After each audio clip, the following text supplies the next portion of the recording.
সংস্কার ছাড়া নির্বাচন দেশকে আবারও ফ্যাসিবাদের দিকে নিয়ে যাবে, তাই সংস্কার ছাড়া আগামী নির্বাচন হতে দেয়া হবে না, এমন মন্তব্য করেছেন জামায়াত ইসলামীর নায়েবে আমির ডক্টর আব্দুল্লাহ মোহাম্মদ তাহের। রাতে রাজধানীর ডিপ্লোমা ইঞ্জিনিয়ার্স ইনস্টিটিউশনে এক প্রীতি সমাবেশে এই মন্তব্য করেছেন তিনি। বলেছেন, নির্বাচনের আগে অবশ্যই সংস্কার সম্পন্ন করতে হবে।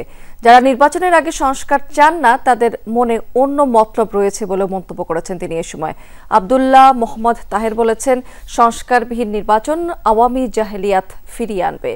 বাংলাদেশের জন্য পিআর বা সংখ্যানুপাতিকই বেস্ট পলিসি, এতে সন্ত্রাস ভোট চুরি বন্ধ হবে।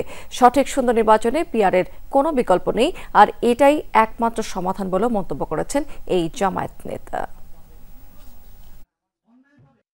সংস্কারবিহীন নির্বাচন বাংলাদেশকে সেই হাসিনা আওয়ামী জাহিলিয়াতের দিকে প্রত্যাবর্তন করাইতে পারে।